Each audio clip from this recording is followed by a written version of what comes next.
address the age-old question that people living with prediabetes, diabetes, and those trying to lose weight wrestle with on a daily basis. What the heck should I eat? We know that to a large extent, excessive weight gain puts you at risk for diabetes.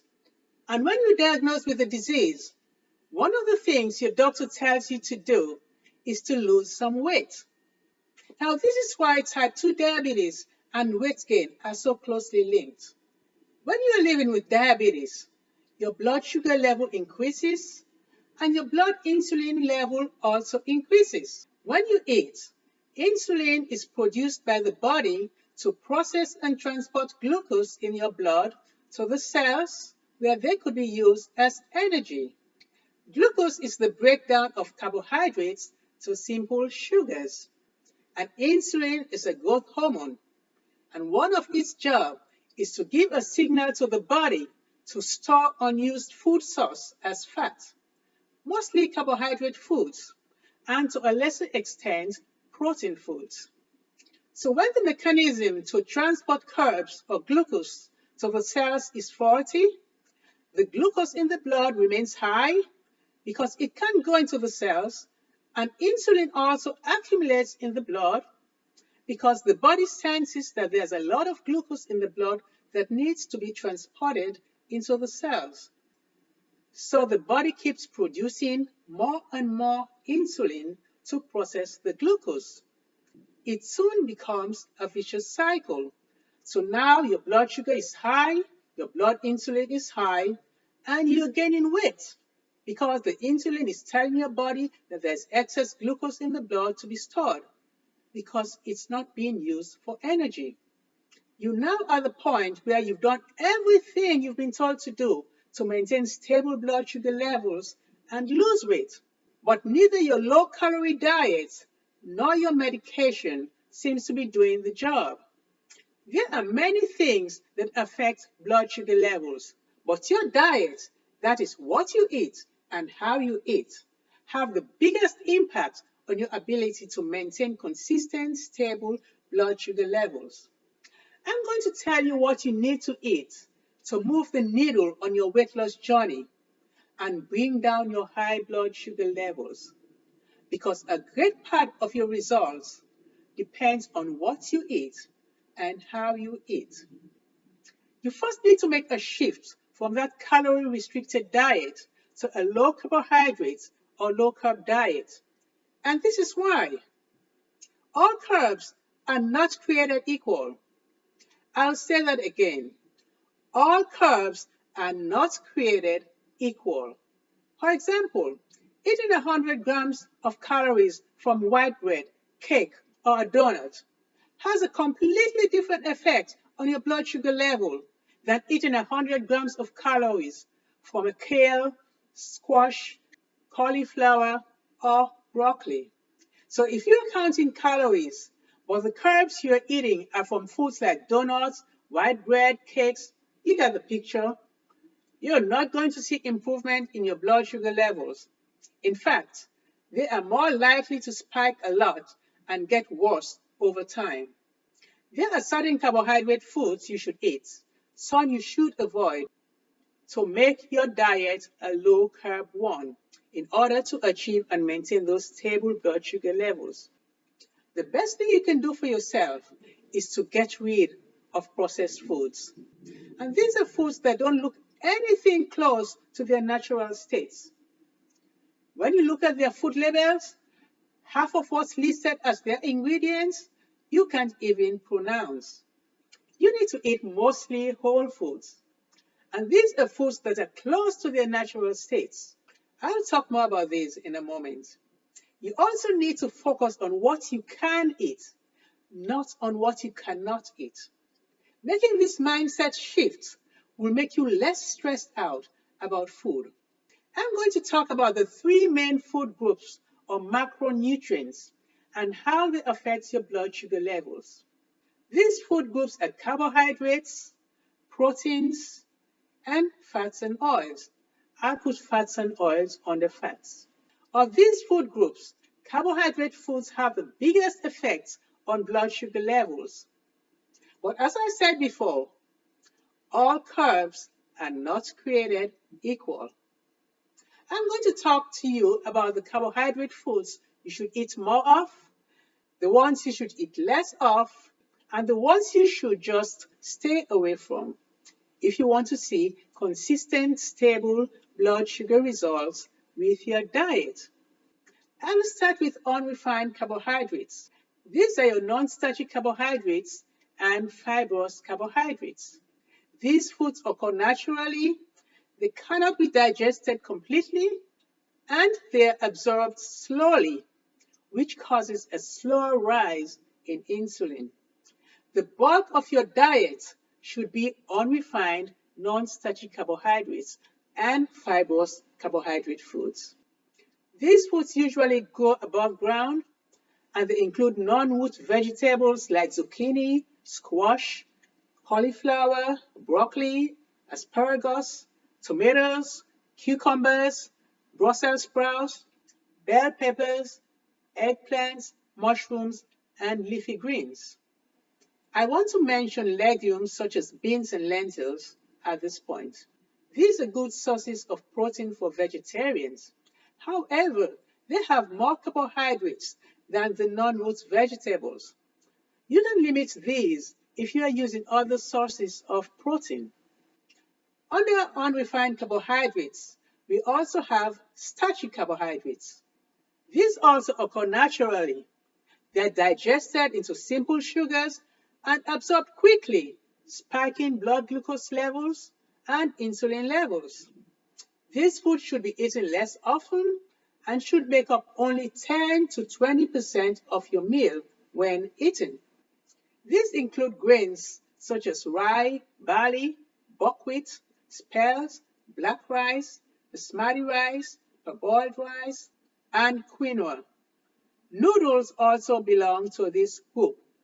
Shirataki noodles are a better alternative to your protein and vegetable enriched noodles because they are lower in carbs. The next group of unrefined starchy carbs are root vegetables. These are your white potatoes, yams, sweet potatoes, parsnips, taro root, carrots, beets, cassava, onions, turnips, and radishes. Just like grains, you should eat a little of these as possible because they also spike your blood glucose and insulin levels. Our next group of carbohydrate foods are fruits. This is where things get a little confusing for people living with diabetes. You hear all the time that to eat a healthy diet, you should eat a lot of fruits. There's no denying that fruits are healthy for some people, but for people living with type 2 diabetes and having high blood sugar levels, eating a lot of fruit would only make things worse and send your blood sugar level even higher. You'll just be adding gas to the flames. Fruits may have naturally high sugar or fructose content, which may be a problem for people living with diabetes. You should eat fruits sparingly and stick to fruits with lower sugar content. Fruits like grapes, bananas, pineapples, and mangoes contain high amounts of sugar and should be avoided. Berries such as strawberries, raspberries, and blackberries are not as high in sugar and could be eaten but not in excess. Avocados and olives could be eaten more often. They have almost no sugar, just fat and fiber. Now let's talk about refined carbohydrates. These are foods that are highly processed and are quickly absorbed into the bloodstream, spiking blood glucose and insulin. You should avoid these foods as best as possible, and they should be eaten on rare and special occasions. One refined carb you should limit is flour, and I mean flour of all kinds. This applies to even flour or foods that are even supposed to be good for diabetes. And that's because when the consistency of the food is changed from whole to a flour consistency or pulverized into a smoothie, as in the case of fruits, It is absorbed much more quickly into the bloodstream and will spike your blood sugar. Foods that could be made into flour or that could be made from flour include wheat, oat, legumes, that is peas and beans, rice and corn, breads, bagels, muffins, cereals, pasta, and beer. You should avoid most fruit juices for the same reason, except for lemon and lime without added sugar. Refined grains such as white rice, instant rice, polished rice, cream of wheat, and instant oatmeal should be avoided. Refined starches, which include cornstarch, potato starch, modified food starch, should also be avoided. Now, refined simple sugars such as white and brown sugar, honey, molasses, maple syrup, fructose, high fructose corn syrup, soda, and fruit juice concentrates should definitely be avoided. Now I'm going to talk about our next food group, proteins.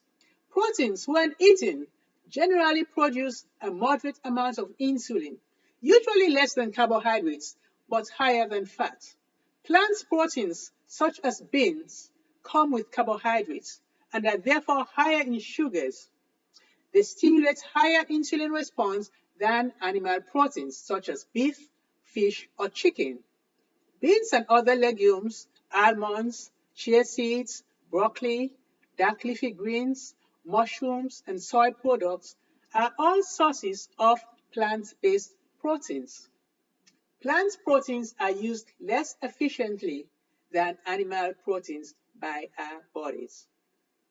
When eating mostly plant proteins, as vegetarians or vegans do, it is important to eat from various sources so as to obtain all the necessary proteins for the best health. Animal proteins stimulate lower insulin response than plant proteins since they contain less carbohydrates. Plant proteins come with fats from foods like eggs, pork, chicken, salmon, and sardines, to name a few, and they therefore stimulate less insulin. Our bodies make use of animal proteins much more efficiently than plant proteins. Now about dairy. Full-fat dairy products such as full-fat cheese, unsweetened full-fat yogurt, heavy cream, and sour cream have moderate insulin response. Fermented dairy such as natural or unsweetened yogurt and kefir are good sources of friendly bacteria, and the sugar content has been removed by the fermentation process. Whey protein, on the other hand, which is protein found in dairy, stimulates almost as much insulin as carbohydrates, especially low-fat dairy.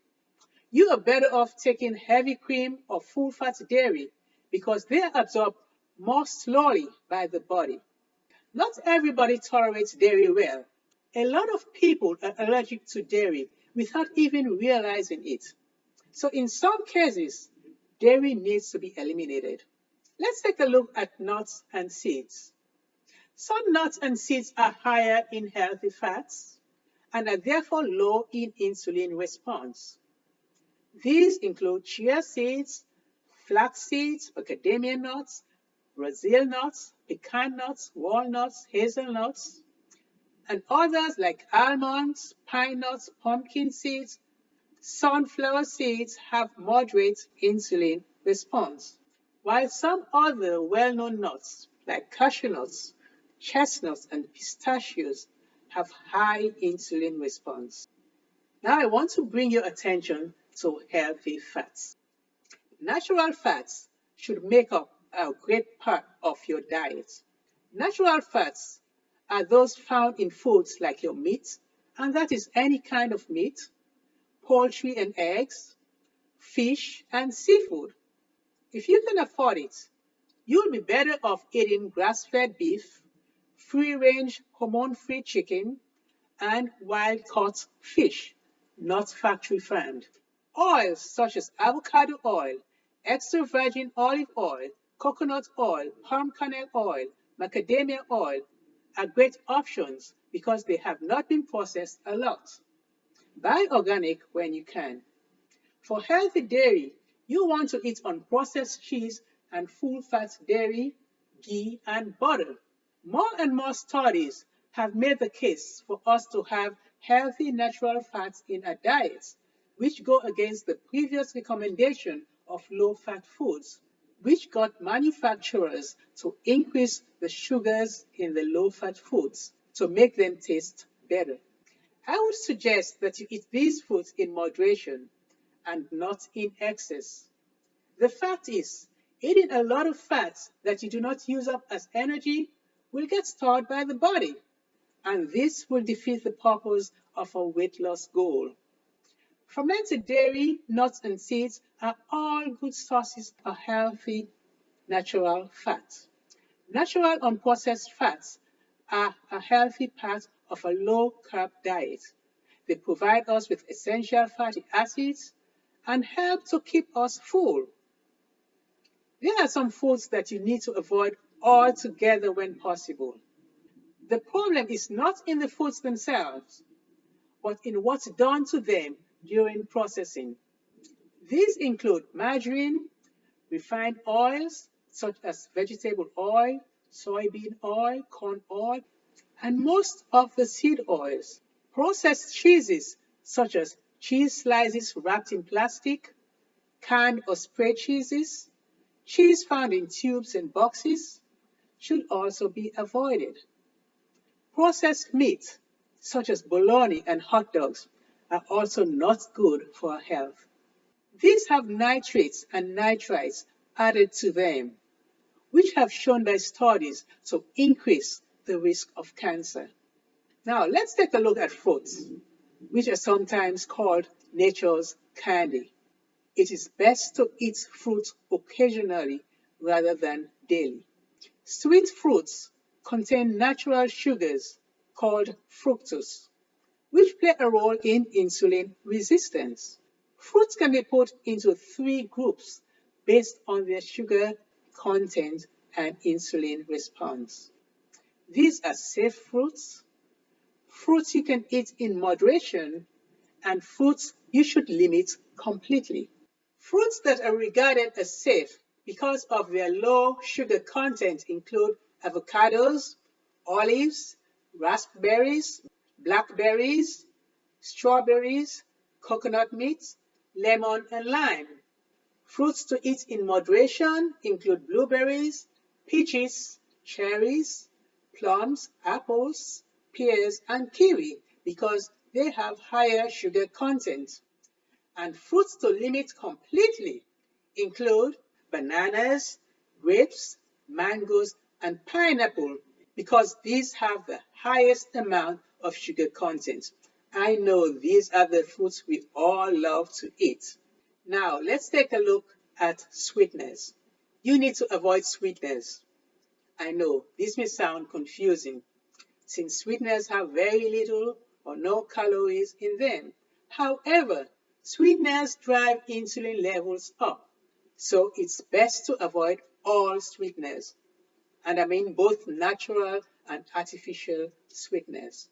Low-calorie sweeteners, including stevia, don't contain many calories but still stimulate insulin, which drives weight gain. Furthermore, they may stimulate appetite and make cravings worse. You don't have to take sweeteners routinely, but there may be certain situations where you can be flexible, such as using them in holiday baking, using them on special occasions, or as a weekly or monthly treat. Take all these foods I've talked about in the different food groups into consideration when planning your meals.